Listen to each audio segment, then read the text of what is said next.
E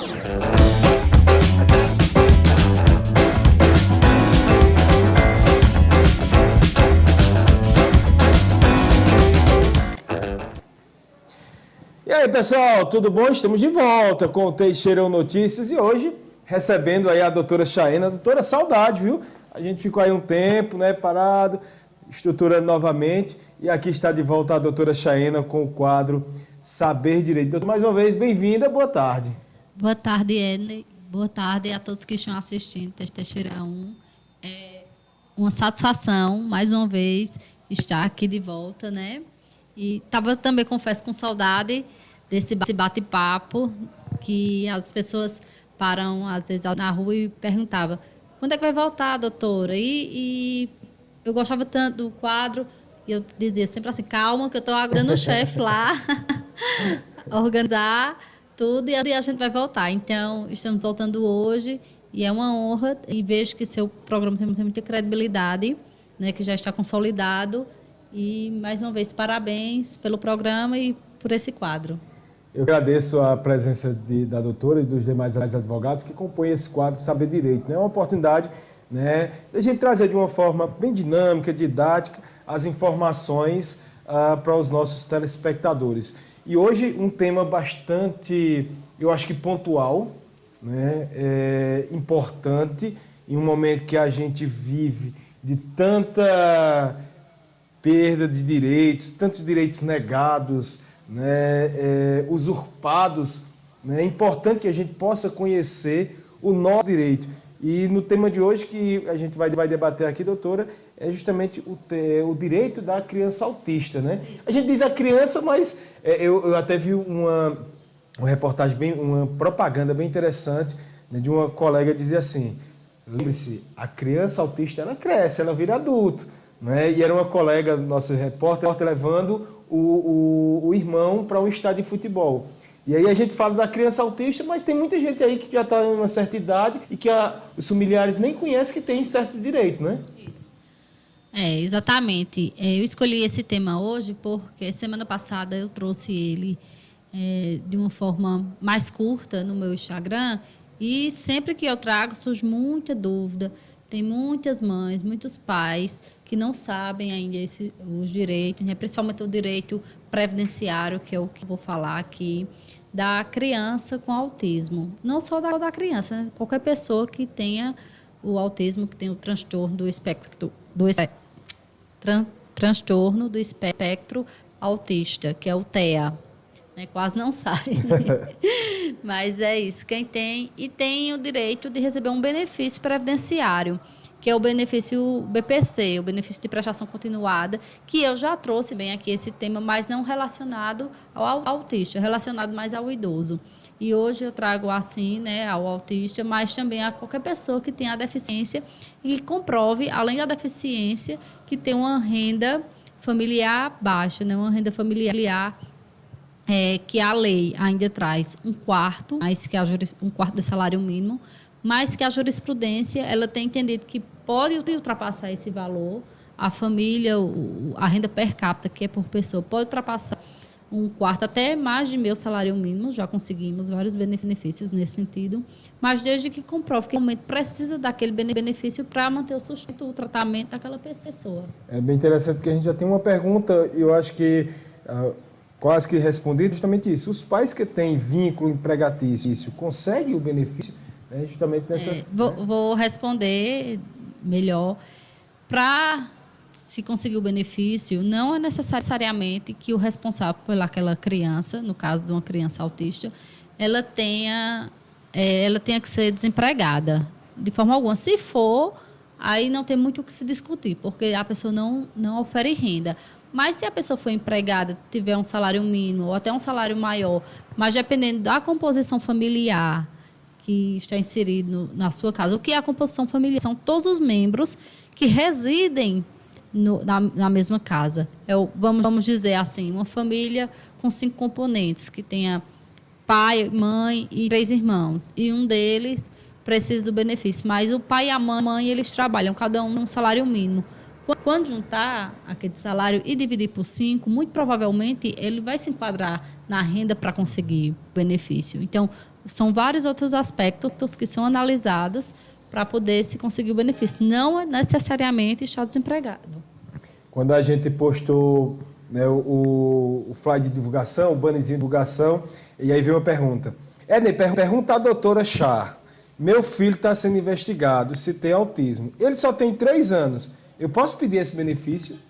Pode sim. Desde que já tenha um laudo que seja, vamos dizer assim, atestado o autismo dele, né? Porque, na realidade, quando se está investigando o autismo, eu digo isso porque, como aparece muito lá no escritório, então a gente já vai vendo mais ou menos como é. Para se dar um diagnóstico de autismo, há todo um conjunto de pessoas, de profissionais, psicólogo, terapeuta ocupacional, assistente social, médico, tudo isso para poder diagnosticar. Então, enquanto está nessa investigação, não há um laudo conclusivo. Então, só com essa investigação ainda não se pede o benefício.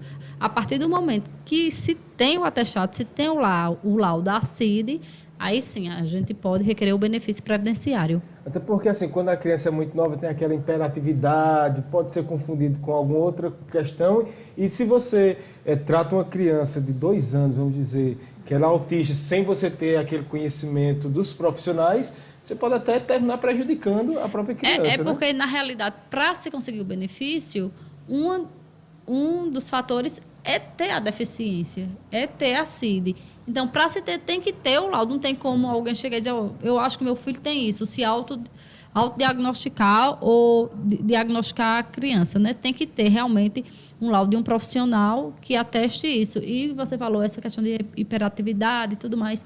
É interessante saber que, além do autismo, tem outras, vamos dizer assim, outras deficiências, outras patologias. Vou até falar assim, patologia o nome, que também dão direito a esse mesmo benefício. TDAH, por exemplo, né, que é o transtorno de hiperatividade, o TOD, o autismo. Geralmente o autismo ele não vem o autismo só, ele geralmente tem o autismo mais alguma coisa, né? Então, tem outros transtornos, outras patologias que também dão direito. Um exemplo, uma síndrome de Down. Quem tem síndrome de Down também se enquadra na lei da criança com deficiência, da pessoa, vamos dizer assim, da pessoa com deficiência, e também pode requerer esse benefício. Essa questão da avaliação médica, né, dos profissionais e tudo mais, ela passa a ser de responsabilidade dos pais, da família, ou ela entra na justiça e a justiça é quem vai mandar fazer? Como é essa questão? A princípio, para se ter um laudo, os pais, quem já tem procurado esses profissionais, né, e cada um na sua técnica vai informar o que a criança ou que a pessoa, seja adulta, tenha. Após isto, como é que se dá a entrada no benefício? Se requer ao INSS.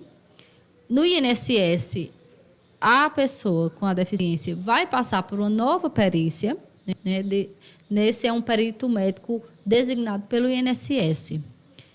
Com isso, o INSS vai dar um resultado, se aquela pessoa tem ou não tem, ou se, mesmo tendo, se enquadra na questão de deficiência para conseguir o benefício.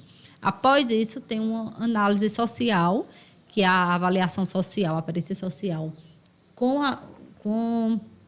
um assistente social, que vai avaliar a questão da renda da família, para assim ter um resultado. Aí vamos dizer, conseguiu via administrativa, perfeito. Vai ser implantado o benefício àquela criança ou aquele adulto que tenha a patologia, vai começar a receber. Caso seja negada por conta de uma perícia médica, o que é que acontece?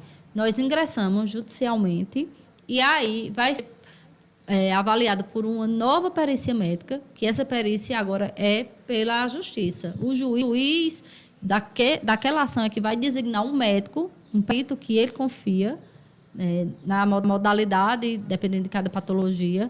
No caso do autismo, geralmente coloca-se um neuro ou um psiquiatra para avaliar essa criança, e aí sim, a partir desse laudo médico, foi designado pelo juiz, é que se vai dar o resultado. Você a gente no início falou da questão da composição familiar, você agora falou, né, desse benefício que é dado para que a criança possa, ou o adulto, enfim. Há um valor fixo ou vai depender do grau, né, do autismo que a pessoa tenha, ou vai depender da renda per capita, se ela tem 5 pessoas na família, como você bem falou agora, é um valor, se tem só 2, a mãe e o filho é outro valor, ou é um valor só? Pronto, vou responder a sua pergunta, e essa sua pergunta, na minha cabeça, vem várias respostas de várias outras perguntas. A primeira, a análise da renda per capita, como eu falei, é saber quanto de dinheiro, eu vou falar bem prática, assim, para vocês entenderem, quanto cada pessoa da casa representa em valores de dinheiro. Vamos dizer, uma casa que tenha 4 pessoas e um dos membros receba um salário mínimo. Hoje o salário mínimo é 1.200 e pouco. Dividido por 4, dá 303 reais. Eu não sou muito boa em matemática, não, só com a calculadora. Fica fácil, né? Mas já dá, em média, 300 reais por pessoa. Então, se cada vez que tiver mais pessoas na casa, essa renda de um salário mínimo, se for, vai diminuindo por pessoa. Então, é isso que a lei vê. Aí, vamos dizer que numa casa tenha apenas 2 pessoas, vamos colocar assim, a mãe e filho. A mãe tem uma renda mais ou menos de 3 mil reais mensais. Então, a renda per capita daquela família é de 1.500, porque divide só por 2. Aí, realmente, não se consegue, porque a renda ultrapassa muito o que a lei determina. Até o salário mínimo, né? A renda um salário mínimo dividido para 2 já dá meio salário mínimo. Aí, a gente já tem conseguido na justiça, porque meu salário mínimo realmente é um valor muito pequeno, inexpressivo para a condição do tratamento ou da sobrevida daquela pessoa. Então, assim, a gente ainda tem conseguido. A questão do pagamento do valor do benefício é de um salário mínimo, independente de quantas pessoas tenham na casa. É um benefício de prestação continuada de um salário mínimo, né? Um benefício assistencial, que, inclusive, ele, caso a pessoa, o beneficiário que receba, chegar a falecer, ele não passa para um dependente.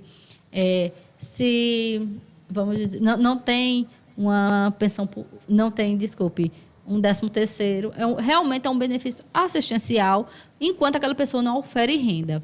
A partir do momento que aquela pessoa começa a oferir renda, aquele beneficiário, o benefício é cessado. Agora, pontualmente na cidade de Teixeira, 12h49, nós estamos com o quadro Saber Direito. Hoje, né, voltando com o quadro, recebendo a doutora Chaina Guedes, falando aí sobre direito previdenciário, mas especificamente, né, falando aí do direito da pessoa com autismo. Quero aqui abraçar, né, o pessoal que está com a gente, Valdemir, né, o Mi da Saúde, lá de Santo Agostinho, aquele abraço para você. Meu amigo Nivaldo Assis, quem também está com a gente é o Júnior Cavalcante. Boa tarde, excelente profissional. Valeu, obrigado. Para mim e para ela, né, vou pegar a deixa aí, viu, doutora? Vânia da Silva Campos também está com a gente. Marlene Santos, a Islan Giga, lá em Campina Grande. Madalena Torres, Dona Maria, lá na Rua de Baixo. Vereador Galego Titico está com a gente também. Maria José da Costa Silva, lá na Rua José Elias de Amorim.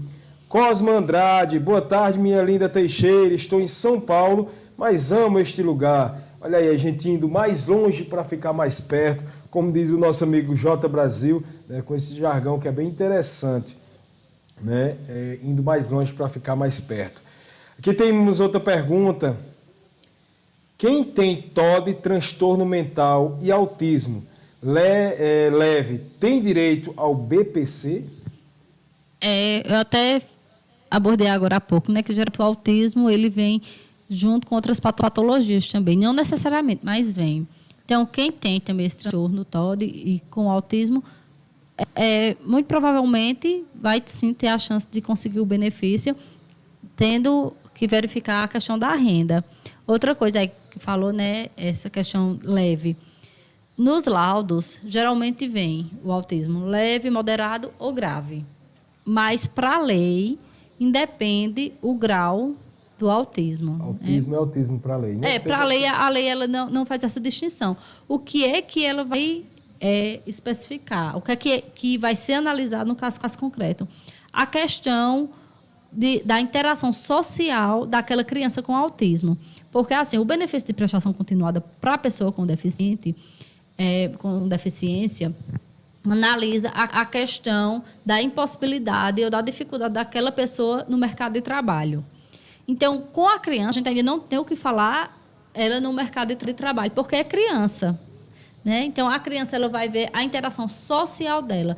A questão não precisa ser uma deficiência necessariamente física, mas ela pode ser sensorial, de adaptação, de fala, de interação com as outras crianças da mesma idade, que às vezes ela é um pouco mais, não tem aquele desenvolvimento que se espera de uma criança, né? De uma criança que não tem o autismo. Então, ela vai ter algumas dificuldades e, por isto, né, ela necessita do benefício para que ela possa integralizar na sociedade de uma forma mais igualitária.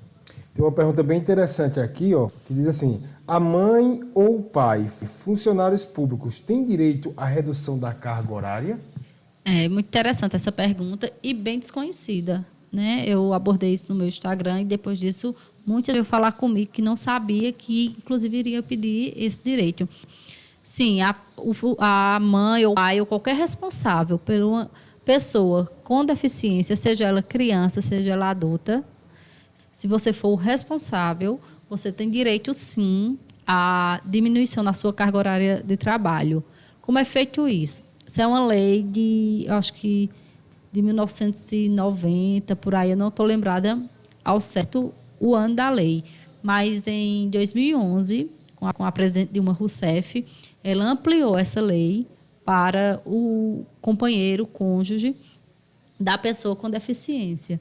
Antes era só o pai ou a mãe, né? Hoje a pessoa, tanto pode ser o cônjuge, o companheiro, ou até outra pessoa que não tenha o grau de parentesco, mas que seja comprovadamente cuidadora, como, por exemplo, alguém que tem uma curatela, né? Então, se você tem uma carga horária que hoje, no mínimo, tem que ser, no máximo, tem que ser de 8 horas por dia, você, como funcionário público, tanto federal, estadual ou municipal, você pode requerer, você faz um requerimento no RH da prefeitura ou do estado, na Secretaria de Administração, você procura saber qual é o órgão responsável, faz um requerimento informando, coloca os laudos e mostra que você é a pessoa responsável por aquela pessoa que tem deficiência, né? No caso, aqui, acho que a gente trouxe o autismo. E sua carga horária, obrigatoriamente, ela vai ser menor. A lei não diz quanto. Pode diminuir até 50%. Vai depender de cada órgão, de cada necessidade. Então, esse direito não lhe pode ser negado. Caso seja negado, procura um advogado, entre com mandato de segurança que você consegue. A gente falou no setor público. No setor privado tem esse direito também? Não. Infelizmente, no setor privado não tem ainda essa lei. Essa cobertura, né? Não tem. Inclusive, assim, é um perigo. Seria maravilhoso que tivesse, né? Eu acho que isso aí vai da sensibilidade de cada patrão. Ter a pessoa, seu funcionário, e diminuir essa carga horária para que essa pessoa consiga se adaptar aos cuidados e, ao mesmo tempo, ao seu trabalho, né? Aos cuidados da pessoa com deficiência e ao seu trabalho. Eu digo que é um perigo porque eu fico pensando, como a iniciativa privada visa muito lucro, né? Caso acontecesse isso, quantas e quantas pessoas seriam demitidas por conta que o patrão não ia aceitar, que acha que era um prejuízo, ou não seria sequer aceita, conseguiria um emprego, né, um contrato por conta disso. A gente vê a defesa, eu não sei se eu digo defesa, mas é o nome que eu vou usar aqui, me perdoe, dizer que se fosse patrão não contrataria mulher porque ela iria engravidar, quanto mais uma pessoa, né, nessa situação. Isso a gente vê que, infelizmente. Né, e eu acho que com isso responde aqui a questão da Adele, né, que ela pergunta se for efetivo.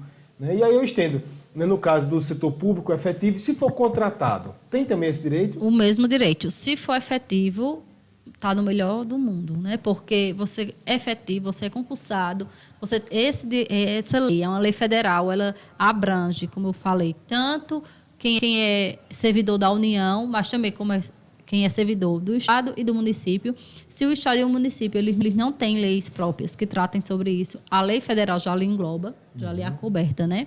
E quem é contratado, embora esteja em, vamos dizer assim, uma situação precária, em um contrato de emprego precário, como a lei chama, né? Porque contratado, ele não é efetivo. O efetivo realmente é quem passa no concurso público, que é o que tem que acontecer. Porém, quem é contratado, ele tem, basicamente, os mesmos direitos do efetivo, que ele está ali ocupando um cargo de quem era efetivo. Então, para ele também tem que ser, a lei tem que ser cumprida. Tem que ter a carga horária, a jornada da carga horária reduzida. Mas o que acontece?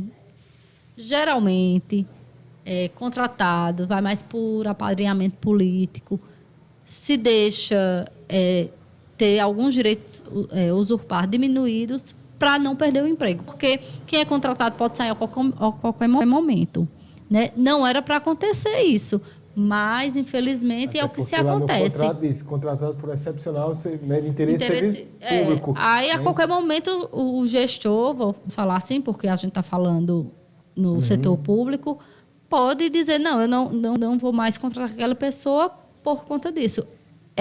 Eu lamento muito, porque não era para ser. Mas que você tem o direito, sim, de ir lá, informar que tem uma criança ou alguém independente de você com deficiência e que você precisa ter a sua jornada diminuída.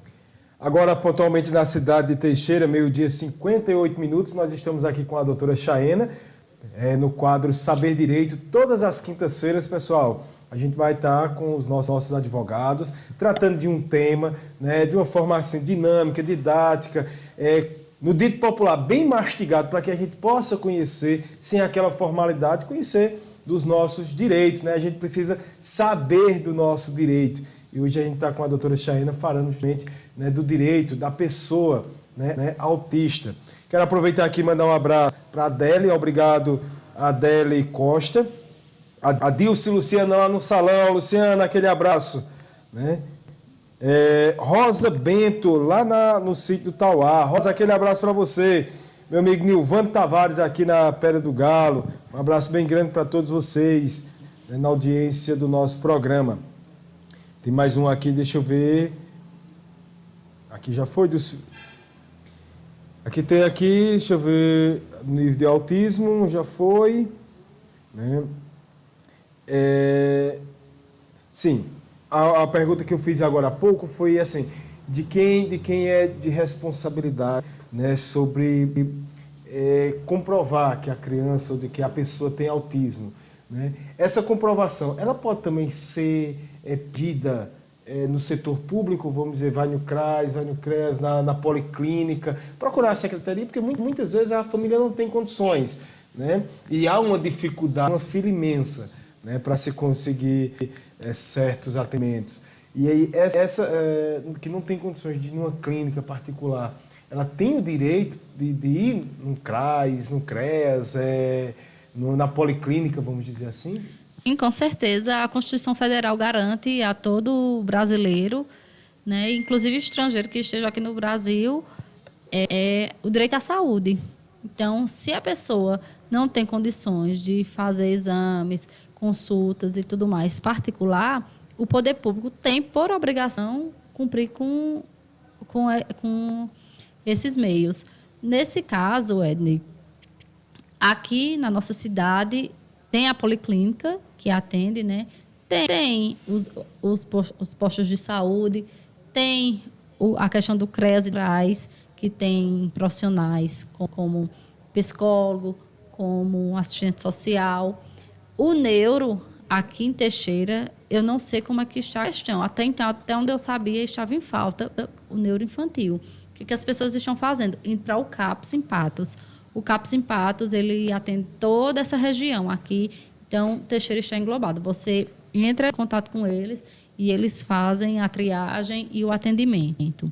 Demora um pouquinho, porque você sabe como Demanda tudo, também, né? tudo no setor público, infelizmente, é escasso, a demanda é muito grande, Para poucos mas, profissionais. mas que, sim, o município, o Estado, a União, o setor público, como em geral, tem por obrigação garantir o direito à saúde dessas pessoas que estão investigando, vamos dizer assim, o autismo, porque eu estou falando do autismo aqui, mas qualquer outra doença, qualquer outra patologia, qualquer outra deficiência, a obrigação do poder público em manter todo o aparato, desde uma simples consulta até a medicação. A gente falou sobre a questão previdenciária, né, do direito previdenciário, entrou aí na questão da saúde, né, do direito. Para a gente encerrar essa sua participação, doutora, no dia de hoje, adentrar só um pouquinho na questão da educação, né, a questão da criança com autismo, o direito a ir à escola, né, que muitas vezes pode ter a escola que não é preparada.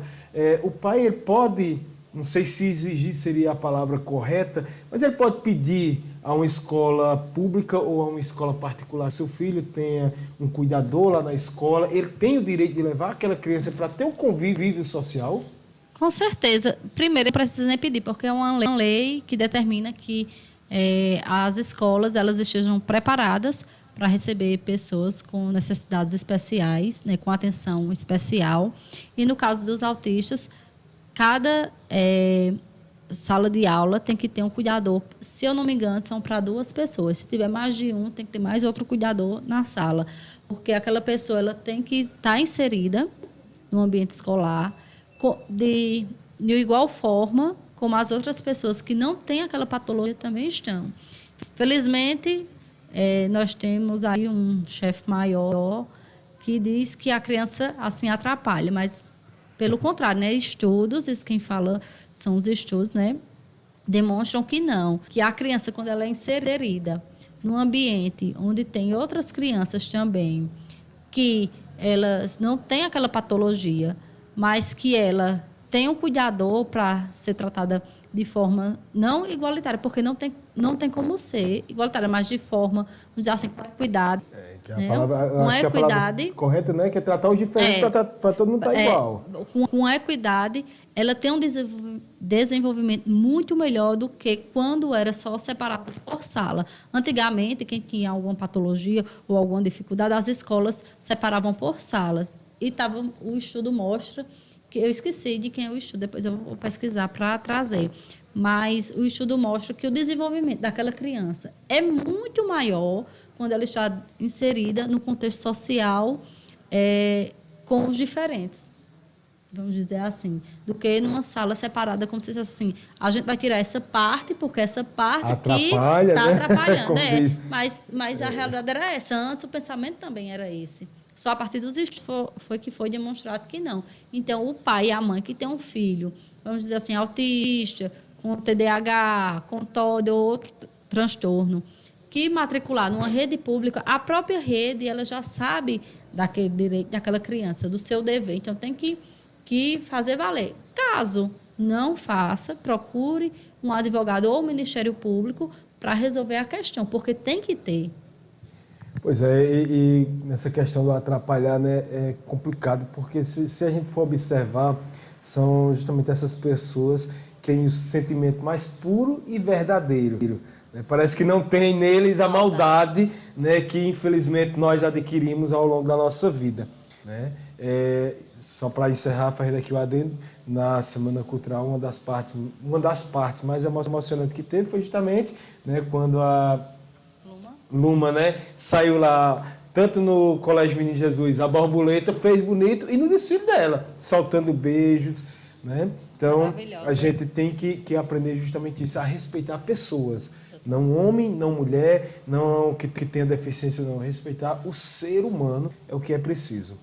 Agora, na nossa cidade, 1h06, né, a audiência bombando, mas a gente tem que encerrar o nosso programa, né, encerrar o nosso quadro. A doutora tem aí compromissos. Quero agradecer, doutora, a sua volta novamente ao nosso programa, clima, né, bastante atual e bem oportuno. E, se Deus quiser, né, na próxima quinta-feira o quadro Saber Direito está de volta e Na primeira semana do mês de outubro, a doutora estará aqui novamente de volta. Mais uma vez, muito obrigado pela sua volta. Obrigada, eu que agradeço. Obrigada a todos, espero ter esclarecido. Qualquer dúvida, só procurar, falar comigo.